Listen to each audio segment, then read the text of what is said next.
አንዳንዴ ያስፈልጉናል ብለን ያሰብናቸውን ነገሮችን ስናገኝ ምስጋና እንድንረሳ ያደርገናል። የህይወትን ትክክለኛ ዋጋ እንድንረዱ የሚያደርገንም ያገኘናቸው የተንደላቀቁ ምቾቶች ሳይሆኑ በውስጡ ያሳለፍናቸው ውጣ ውረዶች ናቸው። ታሪካችን የሚጀምረው ጎበዝ ሰዓሊ ሆኖ የቤት ኪራዩን እንኳን ግን መክፈል ያቃተውን ከሆኑን እየተመለከትነው ነው። በሚስላቸው ስዕሎቹ ገቢ ቢያገኝም ያን ያክል ግን አያስገኙለትም። ያን ቀን በጣም ቆንጆ የሆነች ልጅን እየሳላት ነበር። ስዕሉን ጨርሶ ወደ ሌላኛው ስዕሉ ሊገባ ሲል ግን አንድ ቅንጡ የሆነ መኪና ከፊቱ ይቆማል። መኪና ውስጥ የከተማው ባለሀብት ሲሆን ያለው ሰውየው ሆን ብሎ ሔዋንን ለማሸማቀቅ የድሮ ፍቅረኛውን ይዟት ይመጣና በእሷ ፊት ገንዘብ ወርውሮበት የቀን ወጪውን እንዲሸፍንበት ነግሮት ያፌዝበታል። ሔዋን ግን ምንም እንኳን ቢከፋውም የስዕል ዕቃዎቹን ሰብስቦ ወደ አረጀው መኪናው ያምራል። እውነቱን ለመናገር መኪናውን ሊነዳው ይሁን ሊገፋው ግራ ያጋባል። ቢሆንም ግን ሔዋን ወደ ሰፈሩ ይደርሳል። ሰፈሩ በአርቲስቶች በስዕል አውደ ጋለሪዎችና በሰዓሊዎች የተሞላ ነው። በአጭሩ የሰዓሊዎች ገነት ማለት ነው። ወደ ቤቱ በሚመለስበት ወቅት አከራዩ ያለበትን ዕዳ እንዲከፍል ይነግረዋል። ሔዋን በንዴት የኪራዩን ብር ሰውየው ላይ ይወረውርበታል። ከመሄዱ በፊት ግን አከራዩ ይሄ የባለፈው ወር ብቻ እንደሆነ የዚህ ወር ደሞዝ እንዲያመጣ ይነግረዋል። ሔዋን በኋላ እንደሚሰጠው ሲነግረው አከራዩ በንዴት ውሃ የያዘ ኮዳ ይወረውርበታል። ሔዋን በመወርወር ፋንታ ግን መሬት ላይ ይረግጠውና የኮዳ ክምችት ውስጥ ጨምረዋል። ሔዋን የቤት ኪራዩን እንዲያግዘው በየወሩ ኮዳ እየለቀመ ይሸጣል። ሔዋን በቀጣይ ወደ ምኞቱ የስዕል አውደ ርዕይ ቤት ያምራል። አንድ ቀን የስዕል ስራው እዚህ ቢታይለት ህልሙ ነው። ቀን በቀን ወደ ጋለሪው በመሄድ ሔዋን ባለቤቱን በስዕሉ ስፖንሰር እንዲያደርጉ ይማጽነዋል። የተወሰነ ገንዘብም ጨምሮ ቢሰጠውም ባለቤቱ ይስቅበትና ግድግዳው ላይ አንድ ኢንች እንኳን ለማከራየት ገንዘቡ እንደማይበቃ ይነግረዋል። ሔዋን በቀጣይ ሰውየውን ተከትሎ ወደ ላይ ይወጣና ልመናውን ቢቀጥልም ሰውየው ምንም አይነት ጥበብ እንደሌለው አስረግጦ ይነግረዋል። ሔዋን ግን በጣም እንዳሻሻለና ፍቅረኛው ቲያን ራሱ ተሻሽለሃል እንዳለችው ይነግረዋል። ቲያን ግን ከዓመታት በፊት በህመም ምክንያት እይታዋን አጣለች። የጋለሪው ባለቤት እየሳቀበት እንዴት አይነ ስውር ከሆነች ፍቅረኛው የስዕል አስተያየት እንደሚቀበል ይጠይቀዋል። በቀጣይ ወደ አንድ የድንች ስዕል ይጠቁምና ይህንን ሲመለከት የረሃብ ስሜት እንዲሰማ ያደርገዋል። ስዕሉ የዚህን ያክል ጉልበት ነበረው። ሔዋን ልቡ በጣም ይሰብራል። ወደ ሔዋን ፍቅረኛ ስንመለስ ማየት ባለመቻሏ ተቀጥራ ልትሰራው የምትችለው ብቸኛው ስራው እንደ ማሳጅ ቴራፒስትነት ብቻ ነበር። ይሄ ስራዋ ግን በብዛት እንድትተነኮስ ያደርጋታል። ምክንያቱም ደንበኞቿ አይነ ስውርነቷን በመጠቀም ቀን በቀን ይተናኩሷታል። አንድ ቀን ግን ሔዋን ፍቅረኛው ስትተነኩስ ይደርሳል። ወዲያውኑ ፍቅረኛው ላይ ያደረጉትን ትንኩሳ መልሶ ደንበኞቿ ላይ በመፈጸም ስሜቱ እንዴት እንደሚያበሳጭ ያሳያቸዋል። በምላሻቸው እንዲጸጸቱ ቢጠብቅም ደህና አድርገው ይደበደቡታል። ከጸባቸው በኋላ ሔዋንና ቲያን ወደ ቤቱ ተመልሰው ቁስሉን ታክምለታለች። ሔዋን ለካ እነሱን በደንብ አድርጎ እንደደበደባቸው ነበር ይነግራት። ቲያን በጸባቸው መሃል ጩኸት ሰምታ ስለነበር ግን ታምነዋለች። ትክክለኛው ተደብዳቢው ግን እሱ እንደሆነ ጉዱን አላወቀችለትም። ሔዋን በቀጣይ የገዛላትን የምትወደውን ሂል ጫማ እንደ ስጦታነት ይሰጣትና ለተወሰኑ ደቂቃዎች አብረው ከደነሱ በኋላ ሔዋን ሊሰማት ሲዘጋጅ በድንገት የሆነ ሰው ድምጽ ትሰማና ማን እንደሆነ ስትጠይቀው ከተከራየበት ተባሩ እሱ ጋር መኖር የጀመረ ጓደኛው እንደሆነ ይነግራታል። ሔዋን በቀጣይ ለጓደኛው አይኑን እንዲጨፍን ቢነግረውም ቲያን ምቾት ስላልተሰማት ትሄዳለች። በኋላ ላይ ሔዋንና ጓደኛው መጠጥ ለመጠጣት ወደ ቴራዙ ያምራሉ። በጣም ከመስከራቸው የተነሳ እዛው ውጪ ላይ እንቅልፍ ይወስዳቸዋል። በዛው ሰዓት በላያቸው ላይ የኤሊየኖች ስፔስሺፕ ሲያልፍ ሔዋን በድንጋጤ ነቃና ጓደኛውን ለመቀስቀስ ይሞክራል። ጓደኛው ግን በመድፍም ቢሆን አይነቃም። ስፔስሺፑ በቀጣይ እዛው ሰፈራቸው ላይ የቆምና አንዲት ኤሊየን ከስፔስሺፑ ስትወርድ ይመለከታል። ብዙም ሳይቆይ ሁለት ተጨማሪ ኤሊየኖች ይወርዳሉ።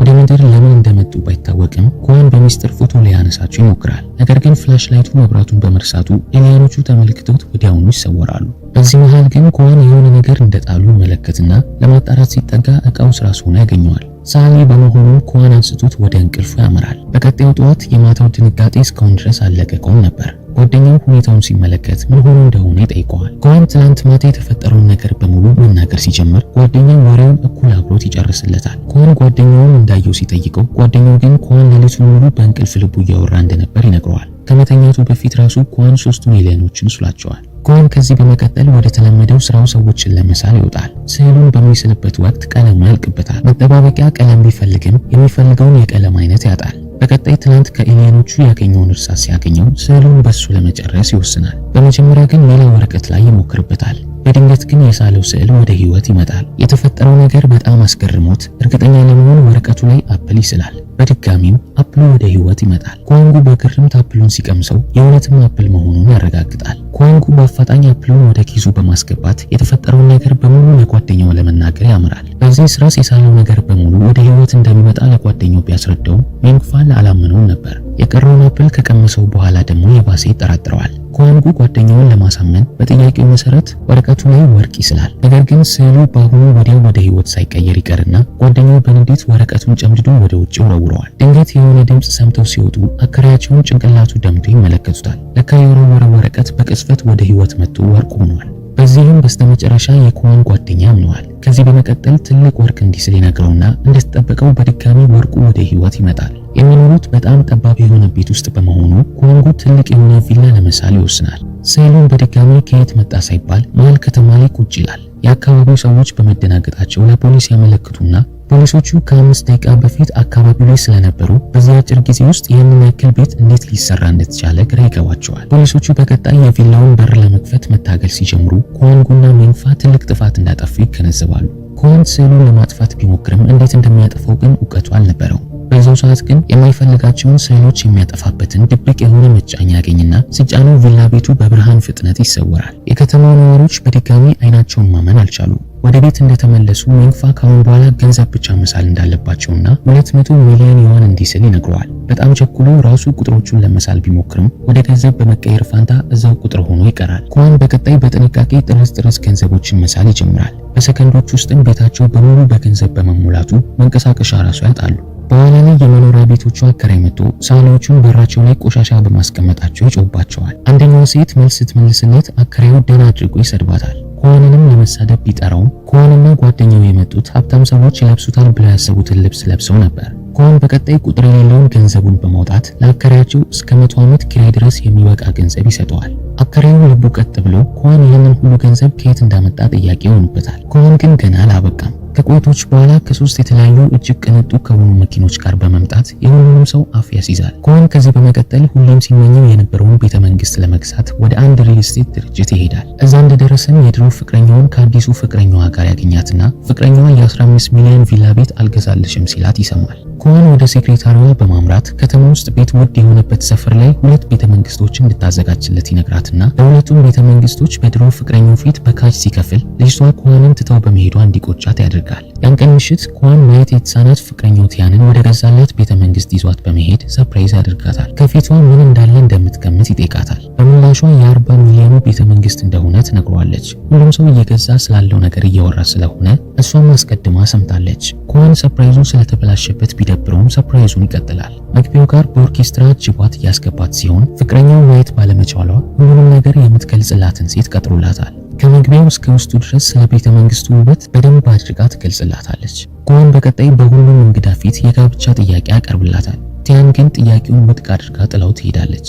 ከኋሏ በመከተል አትወጂኝም ወይ ብሎ ይጠይቃታል። በምላሿ እንደምትወደው ትነግረዋለች። ኳንጉን ከወደደችው ለምን በዛው ሁሉ ሰው ፊት እንዳዋረደችውና እምቢ እንዳለችው ይጠይቃታል። ይህንን ያደረገችው ለራሱ እንደሆነ ትነግረዋለች። ምክንያቱም ቢጋቡ እድሜ ልኩን ማየት ከተሳናት ሴት ጋር መኖር እንደሚሰለቸው ትነግረዋለች። አሁን ሀብታም በመሆኑ የፈለገውን ሴት መርጦ ማግባት ይችላል። ኳን በምላሹ ሀብታም እንዳልሆነና ሁሉም ገንዘብ የመጣው ከስዕል ስራው እንደሆነ ይነግራታል። ቲያን ይህንን ሀብት ያገኘው ስዕሎቹን ሽጦ እንደሆነ ነበር ያመነችው። ከሄሌኖቹ ስላገኘው አስማተኛ እርሳስ ታሪክ ዝግዝግ አድርጎ ይነግራታል። ቲያን ስለ አስማተኛው እርሳስ ስትሰማ 2 አይኖችን ስሎ ማየት እንድትችል እንዲያደርጋት ጠይቀዋለች። ኳን ሀሳቡን ወዶት እንደሷ ቆንጆ የሆነች ሴት አይኖችን መሳል ይጀምራል። አይኖቹ ከወረቀቱ ወጥተው ወደ ቲያን ሰውነት እንዲገቡ ቢጠብቁ በሱ ፋንታ ግን አይኖቹ የሜንፋ ትከሻ ላይ ይወጣሉ።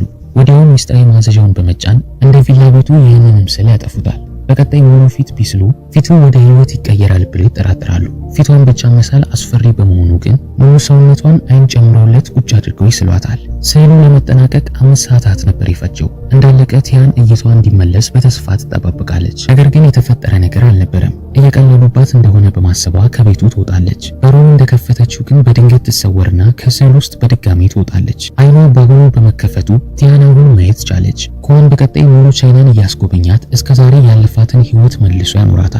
ሜንፋ ደግሞ የሆነ ሰሞን የአይን ፍቅሩ ከነበረች ቲክቶከር ጋር አብሮ ይሆናል።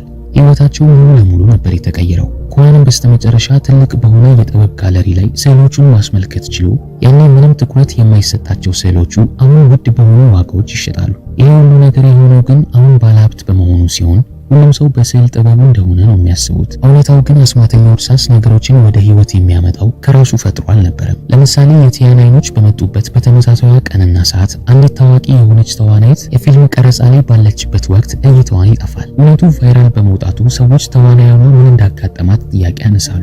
በስዕላቸው ወቅት የተጠቀሙት ገንዘብ ራሱ ከየትም ሳይሆን የመጣው ተመሳሳዩ ገንዘብ ከባንክ ተሰውሯል። የደህንነት ካሜራዎች ገንዘቡ ሲሰወር ቀርጸዋል። ፖሊሶቹ ግን የተፈጠረውን ነገር ለመረዳት ከአቅማቸው በላይ ይሆናል። ሊ ቻንግ-ሂም በተጨማሪ ከመጠን በላይ ይቀናና ዋንን እንዴት የናጠጠ ሀብታም እንዳገኘ ማውጣት ማውረድ ይጀምራል። ስለ ባንኩ ዝርፊያ ሲሰማ መረጃዎቹን ያገጣጥምና ለፖሊሶች በመደወል በአንድ ቀን ሀብታም የሆነ ሰው እንደሚያውቅ ይነግራቸዋል። ፖሊሶቹ ወዲያው ማጣራት ጀምረው ዋንን አፓርትመንቶቹን ሲገዛበት የነበረው የብር ኖቶች ከጠፉት ብር ኖቶች ጋር እንደሚመሳሰል ይደርሱበታል። ወዲያውም በአንድ የስዕል ጨረታ ላይ ኳንና ሜንግፋን ሊያስሯቸው ይመጣሉ። እነ ኳን በምላሻቸው ገንዘቡን ሰርቀው ሳይሆን ፍላጎታቸውን የሚያሟላላቸው አስማት እንዳለ ብቻ ይናገራሉ። ነገር ግን ስለ ሚስጥራዊ እርሳስ አልተናገሩም። ለፖሊሶቹም የሚፈልጉትን ነገር ጠይቀው አሁኑኑ እንደሚያመጡላቸው ይነግሯቸዋል። ፖሊሶቹ ፌራሪ እንዲያመጡላቸው ይጠይቋቸዋል። የኛዎቹ ቢሆኑ ግን ቅቅል ወይም 200 ብር ነበር የሚጠይቁት። ኳንጉና ሜንግፋ ማጂካቸውን ሲሰሩ ማንም እንዳያያቸው ይናገሩና ድንገት ቀይ ፌራሪ ፖሊስ ጣቢያቸው ውስጥ ይመጣል። ፖሊሶቹ ባዩት ነገር ይገረማሉ። እስካሁን ድረስ ግን ምንም የስርቆት ማስረጃ ባለማግኘታቸው ወዲያውኑ ከእስር ይለቋቸዋል። ያን ምሽት የሆነ ሰው በራቸውን ያንኳኳና ፖሊሶቹ በድጋሚ መጥተው ነው ብለው ይጨነቃሉ። ነገር ግን ለገንዘብና ለዝና ብላ ጥላው የሄደችው የድሮ ፍቅረኛው ነበረች። ፍቅረኛዋ ሊ ቻንግ-ሂ በኳን ሀብት ቅናት ምክንያት ደብድቧታል። ወደዚህ የመጣችው ግን ያኔ ለገንዘብ ብቻ ተጨንቃ ኳንን ስለገፋችው ይቅርታ ለመጠየቅ ነበር። ፍቅረኛውን ፈታው ወደ ቤተሰቦቿ ልትሄድ እንደሆነ ትነግሯለች። ኳን ግን ያኔ እሱን ትታ በመሄዷ ምንም ጥፋት እንዳላጠፋች ይነግራታል። ምክንያቱም ከሱ አልፎ ራሱን እንኳን ማስተዳደር ካቃተው ልጅ ጋር መሆን ለሷ ምንም ጥቅም እንዳልነበረው ይነግራታል። በጊዜው አባቷ ታሞ ሆስፒታል ተኝቶ ነበር። እሷም በገንዘብ የሚረዳት ሰው አስፈልጓት ስለነበር የአሁኑ ባሏ የሰጣትም ያንን ነበር። ምንም የጥፋተኝነት ስሜት እንዳይሰማት ነግሯት በጣም እየጠጣ ስለነበር ስለ አስማተኛው እርሳስ በሙሉ ይነግራታል። በቀጣይ እርሳሱን አውጥቶ ያሳያታል። ነገር ግን ባለቤቷ ድብቅ ካሜራ ልብሷ ላይ ገጥሞ ስለነበር ዋን የተናገረውን ነገር በሙሉ በጆሮ ሰምቷል። አሁን ስለ አስማተኛው እርሳስ ሚስጥር አውቋል። በሌላ በኩል አንድ ፖሊስ የመኪና ኤክስፖ ላይ ስለተሰረቀው ቀይ ፌራሪ ሪፖርት እያነበበ ነበር። ፌራሪው ዋንና ጓደኛው በእርሳሱ የሳሉት ራሱ መኪናው ነበር። በዚህም ፖሊሱ ቀጥታ ወደ ቤታቸው በመሄድ እየረዳቸው የነበረውን አስማታዊ ቁስ እንዲሰጡት ይጠይቃቸዋል። ያለበለዚያ ግን እንደ ሌባዎች ነው የሚታዩት። ነገር ግን በማጂክ ላይ የተደነገገ ሕግ ባለመኖሩ እርሳሱን በሰላም ከሰጡ ምንም አይነት ክስ አይቀርብባቸውም። ዋን ግን ያለምንም ማመንታት እርሳሱን ለፖሊሶቹ ለመስጠት ፈቃደኛ ነበር። በሚያስደነግጥ ሁኔታ ግን የሆነ ሰው አስቀድሞ እርሳሱን ሰርቆታል። የሰረቀው ደግሞ ሊ ቻንግ-ሂ ሲሆን ከአሁኑ መጠቀም ጀምሮበታል። ቻንግ-ሂ መጀመሪያ የሳለው ነገር ሁሌም እንዲኖረው ይፈልገው የነበረው የስዕል ጋለሪን ነበር። ውድ የሆኑ የነገስታት ልብሶችንና ቅንጡ ቤተ መንግስቶችንም ያስከትላቸዋል። ሚስቱንም አስሯት ያሰቃያታል። ከዚህ በመቀጠል መጽሔት ላይ የነበረች ቆንጆ ልጅን በመሳል ሚስቱ ሊያደርጋት ይሞክራል። የቁንጅና ውድድር ላይ የተወዳደረች የነበረችው ልጅም በቅስፈት ተሰውራ ወደ ሊ ቻንግ ዓለም ትወሰዳለች። ነገር ግን እያንዳንዱ ያደረገው ነገር በፖሊሶቹ እንዲገኝ ነገሮችን ያቀልላቸዋል። ፖሊሶቹ ለሊ ቻንግ-ሂ እርሳሱ እቃዎቹን እየፈጠራቸው ሳይሆን ከሌላ ሰው እየሰረቃቸው እንደሆነ ያስረዳዋል። ይህም ማለት እሱም እየሰረቀ ነው ማለት ነው። ቢሆንም ግን ቻንግ-ሂ ምንም ያጠፋው ጥፋት እንደሌለና ስዕል ብቻ እንደሳለ ይናገራል። በቀጣይ አንደኛው ሰራተኛው ማምለጥ ወደሚችሉበት አዲስ ፕላኔት እንዲስል ሐሳብ ይሰጠዋል። በዚህም የኤሊየኖች ስፔስሺፕ ይስልና በቅስፈት ከላያቸው ላይ ይፈጠራል። ኤሊየኖቹ ቁጣ በተሞላ አንደበት ንብረታቸውን ማን እየተጠቀመበት እንደነበርና ማን ጋር እንደሆነ ይጠይቃሉ። በዛው ሰዓት ቻንግ-ሂ ታንክ ስሎ ከሰራተኞቹ ጋር ወደ ውስጥ በመግባት ወደ እነሱ የደቀነውን ሲመለከቱ በጣም ይደናገጣሉ። ኤሊየኖቹ ግን የታንኩን አፈሙዝ በኃይላቸው አዙረው ወደ ራሳቸው ያደርጉባቸዋል። ቻንግ-ሂን ላጠፋው ጥፋት እንደ ቅጣት ይደበድቡታል። በስተመጨረሻ ግን እጅ ሰጥቶ ንብረታቸውን ይመልስላቸዋል። አንደኛው ኤሊየን ግን ንብረቱ እርሳስ እንዲመስል መቀረጹን ሲመለከት በጣም ይበሳጫል። ወደ ቻንግ-ሂ በመሄድ ዘቅዝቆ ይይዘዋል። በዛው ሰዓት ኳን ይመጣና ንብረታቸውን እርሳስ ለማስመሰል የቀረጸው እሱ እንደሆነ እውነታውን ይናገራል። ኤሊየኑ በኳን ሐቀኝነት ይገርማል። ይህ ፕላኔትም ከነሱ ጋር በጥቂቱ እንደሚመሳሰል ይነግረዋል። ምክንያቱም ሁለቱም አረመኔዎችና ደጋግ ልቦችን ይይዛል። በቅንነቱ ምክንያትም ንብረታቸውን ይዘው በሰላም እንደሚሄዱ ይናገራል። ከመሄዳቸው በፊት ግን ኳን ኤሊየኑን አንድ የመጨረሻ ውለታ ይጠይቀዋል። ይህም በእርሳሱ የመጡትን ሁሉንም ነገሮች ወደ መጡበት እንዲመልሱ ማድረግ ነበር። ኤሊየኑን ይስማማና በሰከንዶች ውስጥ እያንዳንዱ ቁሳቁስ ወደ መጣበት ይመልሳል። የቲያን አይኖች፣ ወርቆቹ፣ አልባሳቶቹ በአጠቃላይ ሁሉም ወደ ነበሩበት ይመልሳሉ። ኤሊየኖቹ አካባቢው በፖሊሶችና በሄሊኮፕተሮች እየተሞሉ እንደሆነ በመገንዘባቸው ለነሱ አደጋ በመሆኑ ለህይወታቸው ያሰጋቸዋል። ስፔስሺፓቸውም ደግሞ ወደ ነበረበት በመመለሱ ወደ ቤታቸው የሚመለሱበት አልነበራቸውም። በዚህም ኤሊየኖቹ በኃይላቸው ከአካባቢው ሮጠው ያመልጣሉ። ከዚህ በመቀጠል ፖሊሶች ቻንግ-ሂንና የስራ ባልደረቦቹን በእገታ ክስ ያስሯቸዋል። የቻንግ-ሂን ሚስት መታ ልብሷ ላይ ድብቅ ካሜራ መተከሉን እንዳላወቀች ነግረው ይቅርታውን ትማጸነዋለች። በዚህም የአስማታዊ እርሳስ ታሪክ እዚህ ጋር ያበቃል።